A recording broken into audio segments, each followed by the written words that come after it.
వాళ్ళు ప్రతిరోజు ఇదే పనిగా బతుకుతున్న వాళ్ళు ఉన్నారు సార్. కొన్ని ఛానల్స్ ఉన్నాయి, ఇదే పని మీద బతుకుతున్నాయి అవి.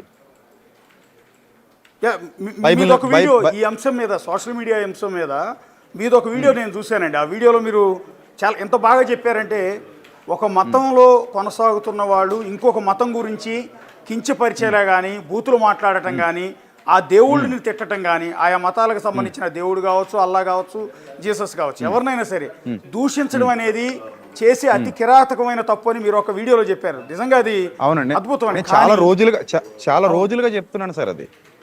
కానీ దీన్ని గవర్నమెంట్ కూడా కొంత మానిటర్ చేస్తున్నట్టు అనిపించట్లేదండి. ఈ రకంగా మతాలకు సంబంధించిన అంశం అనేది చాలా చాలా సెన్సిటివ్.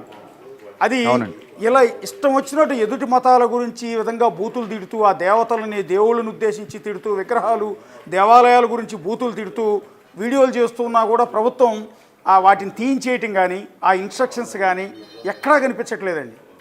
అవునండి. ఇప్పుడండి ముఖ్యంగానండి క్రైస్తవ్యం అనేసరికి చాలా చులకనగా పోస్టులు పెట్టేవాళ్ళు చాలా మంది ఉన్నారు సార్. అవును అవును. క్రిస్మస్ దగ్గరకు వచ్చేసరికి మరియమ్మను దూషిస్తూ పోస్టులు పెడతారు. అవునండి. యేసుక్రీస్తుని దూషిస్తూ పోస్టులు పెడతారు. అవును. సో అలా కొందరు వ్యక్తులు సార్, అందరూ కాదు, చాలా మంది, అన్ని మతాల్లో చాలా మంది మంచోళ్ళు ఉన్నారు. అవును. కొంతమంది చీడ పురుగులు కూడా ఉన్నారు, అన్ని మతాల్లో ఉన్నారు అలాంటి వాళ్ళు. అవునండి. ఈ దూషిస్తూ పోస్టులు పెట్టడం వల్ల వ్యక్తిగత ద్వేషాలు పెరిగిపోతున్నాయి. ఆ వ్యక్తిగత ద్వేషం కాస్త సమూహ ద్వేషంగా మారిపోతుంది. అవునండి. అప్పుడు మనం ఈ సమూహ ద్వేషాలు పెరిగిపోతే రేపు పొద్దున మన పిల్లలు స్కూళ్ళలో ఎలా చదువుకోవాలి, మన పిల్లలు ఒకరితో ఒకరు సామరస్యంగా ఎలా ఉండాలి, ఇలాంటి భారతదేశం మనకి ఎందుకండి? భిన్నత్వం ఏకత్వం కలిగిన భారతదేశం మనకు కావాలి. అందరినీ సహృదయంతో కలుపుకుపోయే భారతదేశం మనకు కావాలి. ప్రేమతో కూడుకున్న భారతదేశం మనకు కావాలి. ఈ కొట్లాటలు గొడవలు ఇవి కాదు కదండి. అవును. ఇప్పుడు ఏం జరుగుతుందంటే సార్, ఇది ఇప్పుడు ప్రవీణ్ పగడాల గారు చనిపోయిన తర్వాత ఆయన మరణం గురించి కూడా చాలా హేళనగా, చాలా చులకనగా సార్ ఒక ఆవిడ నిజంగా సార్, ఒక ఆవిడ పేరు తెలియదు సార్ నాకు. ఒక ఆవిడ ఏమంటుందంటే, పగడాలు పగిలిందా అంటూ పాట పాడుతుంది సార్ ఆవిడ. చూసానండి. రాధా మనోహర్ దాస్ గారి శిష్యురాలట సార్ ఆవిడ. ఎక్కడో వైజాగ్ బహుశా అటు ఏమో తెలీదండి. వైజాగ్ రాధా మనోహర్ దాస్ అనే వ్యక్తి యొక్క శిష్యురాలట ఆవిడ. అవును. ఆవిడే చెప్పుకుందట, మా గురుగారు అని చెప్పుకుంటుందట వీడియోలో. నాకు ఆవిడ ఎవరో కూడా తెలీదు. అవును. సో ఆవిడ నా గురించి కూడా ఏవో 2-3 వీడియోలు మాట్లాడి పెట్టిందట. ఆవిడ ఎవరో కూడా నాకు తెలియదు. అవునండి. చూశాను. అది నిజంగా తప్పు. అది ఇక్కడ స్వయం నిగ్రహం కావాలి, స్వయం నియంత్రణ కావాలి ఇలాంటి అంశాల్లో. కనీసం ఏమండి కొన్ని విషయాలు మనకు తెలిసి మాట్లాడడం సార్. గ్రంథాల్లో ఉన్న విషయాలు అవును మనోభావాలు దెబ్బతింటాయి, వాళ్ళని బాధ పెట్టకూడదని కొన్ని తెలిసినా కూడా మాట్లాడకూడదు సార్. అది సంస్కారం అది. అవునండి. ఇప్పుడు కొన్ని విషయాలు ఉంటాయి, ఆ రోజుల్లో ఆ కాలంలో అలా రాసి ఉండొచ్చు, లేదా ఆనాటి సంభవాలు, ఆనాటి సమకాలీన సమాజం అలా ఉండుండొచ్చు. అవునండి. అవి ఇప్పుడు యాప్ట్ అయ్యేవి కావు కొన్ని. వాటిని మనం తీసుకొచ్చి మాట్లాడి ఒక వర్గం మొత్తాన్ని వాళ్ళ మనోభావాలు దెబ్బతీస్తూ, వాళ్ళని బాధ పెడుతూ, హింసిస్తూ చేయడం కరెక్ట్ కాదని తెలిసినా కూడా మాట్లాడకుండా ఉండే సంస్కారం ఒక పక్క ఉంటే, తెలియకుండా లేనివి సృష్టించి మాట్లాడే సంస్కార హీనత మరో పక్కన ఉందండి. దానివల్ల ఇష్యూస్ పెద్దదైపోతున్నాయి సార్. అసలు ఇది ఎంత పెద్ద ఇష్యూ అంటే, ఉగ్రవాదం కంటే కూడా భయంకరమైన పరిస్థితి ఈ మతోన్మాదం అండి. అవును. ఇంకా ఉగ్రవాదమే బెటర్ ఏమో అనిపిస్తుంది మతోన్మాదంతో పోల్చుకుంటే. అవునండి. అంత భయంకరమైన పరిస్థితి చాప కింద నీరులా వేళ్ళూనుకుపోతుందండి. చాలా మంది జీవితాలు ఛిద్రమైపోతాయి. రాబోయే రోజుల్లో చాలా భయంకరమైన పరిస్థితులు మనం ఎదుర్కోవాల్సి వస్తుంది. అసలైన సమస్యల మీద పోరాటం మానేసి ఇలాంటి చిల్లర విషయాలకు మనుషులు అడాప్ట్ అయిపోతున్నారు. రోజు ఇదే పెంట కూడా. మీరు యూట్యూబ్కి వెళ్ళి చూడండి, ఫేస్బుక్ చూడండి, వాట్సాప్ చూడండి, రోజు ఇవే గొడవలు. ఒకప్పుడు యూట్యూబ్ లేని కాలంలో చాలా స్వయం నియంత్రణతో ఉండేవాళ్ళు అండి. ఇతర దేవుళ్ళ గురించి, లేకపోతే జీసస్ గురించి హిందువులు కానీ, లేకపోతే అల్లా గురించి హిందువులు కానీ, లేకపోతే హిందూ దేవుళ్ళ గురించి క్రిస్టియన్స్ కానీ, ముస్లిమ్స్ కానీ, ఇట్లా ఎక్కడ కూడా విమర్శించే వాళ్ళు 1% కూడా ఉండేవాళ్ళు కాదండి. మీరు అన్నట్టు ఈ మధ్య కాలంలో విపరీతం అయిపోతుంది. ఇక రెండోది, ఇక్కడ ఈ కేసులో మనం అనుమానాల గురించి మాట్లాడుతున్నాం. ఇందులో ఫస్ట్ ఆఫ్ ఆల్ మాకు వస్తున్న ఒక ముఖ్యమైన డౌట్ ఏంటంటే అండి, రామ్మోహన్ అనే వ్యక్తితో లాస్ట్ కాల్ ప్రవీణ్ పగడాల గారు మాట్లాడినట్టుగా కొంత సమాచారం వచ్చింది. ఎవరండి ఆ రామ్మోహన్? అసలు ఆయన ఫస్ట్ స్పాట్కి వెళ్ళింది కూడా ఆయనే అని చెప్తూ ఉన్నారు. రామ్మోహన్ అనే ఆయన ప్రవీణ్ గారి కోఆర్డినేటర్ అండి, ఇక్కడే ఉంటారు. ఓకే. ఆయన లాస్ట్ టైం మా సెమినార్కి కూడా అటెండ్ అయ్యాడు. ప్రవీణ్ గారితో పాటు తను కూడా వచ్చాడు. ఓకే. మాతో కలిసి డిన్నర్ చేశాడు. సో నాకు అప్పుడు పరిచయం, అంతకు ముందు కూడా ఎప్పుడో ఒకసారి చూసినట్టున్నాను. మొన్న రీసెంట్గా స్పాట్లో కూడా గవర్నమెంట్ హాస్పిటల్ దగ్గర వాళ్ళ వైఫ్ ఉండగా నేను అడిగాను. ఓకే. రామ్మోహన్ స్టేషన్కి వెళ్ళాడు. స్టేషన్కి వెళ్ళి వచ్చిన తర్వాత నేను రామ్మోహన్ అడిగా, రామ్మోహన్ ఏంటి విషయం అంటే యాక్సిడెంట్ అన్నారండి అన్నాడు. అండం కాదయ్యా, అక్కడ పరిస్థితి అలా లేదు, నేను స్పాట్ నుంచి ఇక్కడికి వస్తున్నాను, ఓకే.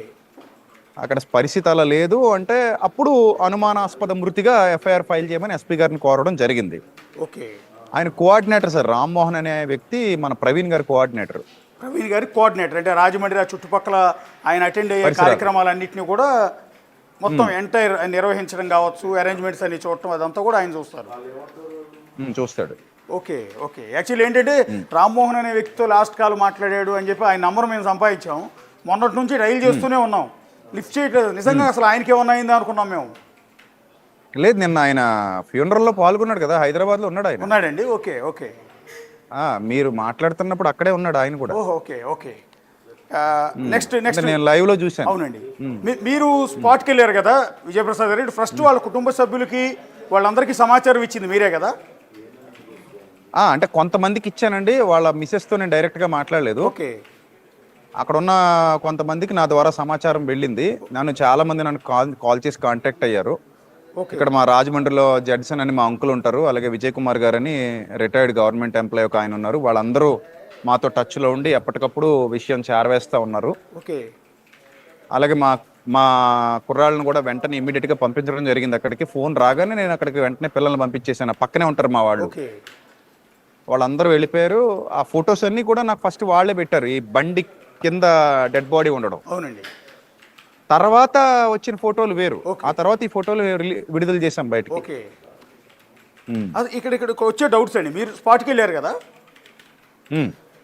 మీరు స్పాట్కి వెళ్ళినప్పుడు ఒకటి గమనించారా అంటే క్రైమ్ సీన్ని ప్రొటెక్ట్ చేయాలి పోలీసులు. బేసిక్గా క్రైమ్ సీన్లోకి ఎవరిని అక్కడ అడుగు పెట్టనివ్వకూడదు, టచ్ చేయనివ్వకూడదు, ఈవెన్ బుల్లెట్ను కూడా టచ్ చేయకూడదు, రక్తం మరకలు ఉన్నాయి తొక్కకూడదు. సో ఇవన్నీ లేకుండా ఏం చేస్తారంటే క్రైమ్ సీన్ మొత్తాన్ని ప్రొటెక్ట్ చేస్తూ దాని చుట్టూ ఎల్లో కలర్ రిబ్బన్ కడతారు. అలాంటిది ఏమైనా కనిపించిందా మీకు అక్కడ? ఏమీ లేదు సార్, డే 2 వరకు లేదు సార్. అది డే 1 మీరు చెప్పేది, డే 1 లేదు, డే 1 మొత్తం లేదు, డే 2 వరకు లేదు. ఓకే. సో అది ఎంత బాధాకరం చూడండి. నేను అక్కడ ఆ రోజు కూడా ఫస్ట్ డే మేమందరూ అక్కడ ఉన్నప్పుడు యంగ్ హోలీ టీమ్ జాన్విస్లీ గారు, మేమందరం ఫస్ట్ డే అక్కడ, ప్రతాప్ సిన్హా గారు, అలాగే వికేఆర్ గారు, చాలా మంది టీం మధ్యాహ్నం నుంచి వచ్చారు, కొంతమంది ఏం పొద్దు నుంచే ఉన్నారు అక్కడ. ఓకే. సో ఆ రోజు పొద్దు నుంచి మేము అక్కడే ఉన్నాం. నేనున్నాను, యంగ్ హోలీ టీం జాన్విస్లీ గారు ఉన్నారు, ఆ తర్వాత మధ్యాహ్నం నుంచి హోసన్న జాన్విస్లీ గారు వచ్చారు, ఇంకా చాలా మంది క్రైస్తవ పెద్దలు ఆల్రెడీ అక్కడికి చేరుకున్నారు, హలోనన్ గారు వచ్చారు, ఇంకా చాలా మంది క్రైస్తవ పెద్దలు వచ్చారు సార్ అక్కడికి. అప్పుడే నేను పోలీసులతో ఒక మాట చెప్పానండి, ఏమనంటే అక్కడ క్రైమ్ సీన్ ప్రొటెక్ట్ చేయాలి కదా, అక్కడ చాలా ఇబ్బందిగా ఉంది, అక్కడ పంపించండి అని చెప్పానండి. ఇంకా చాలా మంది నాయకులు వచ్చారు, టీడీపీ నాయకులు వచ్చారు, వైసీపీ నాయకులు వచ్చారు, చాలా మంది నాయకులు వచ్చారు, క్రిస్టియన్ నాయకులు వచ్చారు. వాళ్ళందరూ వచ్చినప్పుడు కూడా నేను ఈ మాట అన్నాను, ఏమండి మనం అక్కడికి వెళ్దాం, ఎక్కడికి వెళ్దాం అంటే ఆల్రెడీ అక్కడి నుంచి వచ్చాను, అక్కడికి వెళ్ళి ఉపయోగం ఏమీ లేదు.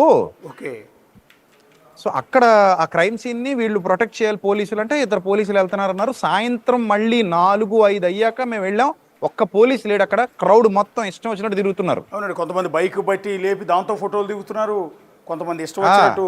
అసలు సాయంత్రం 5 గంటలకండి ఇది జరిగింది, సాయంత్రం 5 గంటలకి. ఓకే. డే 1 సాయంత్రం 5 గంటలకు కూడా ఎలాంటి చర్యలు అక్కడ జరగలేదు, తీసుకోలేదు. ఓకే. ఆ రోజు ఏం జరిగిందంటేనండి, రాజమండ్రిలో ఎవరో ఒక డాక్టర్ గారు ఎవరో చనిపోయారని విన్నాను నేను. ఓకే. మొత్తం రిపోర్టర్స్ అందరూ అక్కడే ఉన్నారట. ఓకే. మధ్యాహ్నం వరకు రిపోర్టర్స్ ఎవరు మాకు అందుబాటులో లేరు, మీరు మాత్రమే మాకు అందుబాటులోకి వచ్చారు. ఓకే. ఓకే. ఈ మీడియా ముఖంగా మీకు మా నిండు ధన్యవాదాలు. ఆ విషయంలో మీరు చాలా సపోర్ట్ చేశారు ఈ విషయంలో. సో అప్పుడు ఆ తర్వాత మీడియా వచ్చిన తర్వాత మీడియాలో చెప్పాము మేము, ఇలా అక్కడ ఎవరో ప్రొటెక్ట్ చేయట్లేదు, మరి పోలీసులు వెళ్ళలేదు. పోలీసులు కూడా చెప్పాము, ఏమంటే అక్కడ ఏదైనా చూడండి క్రైమ్ సీన్ మీరు చాలా జాగ్రత్తగా చూడకపోతే ఎలా పడితే అలా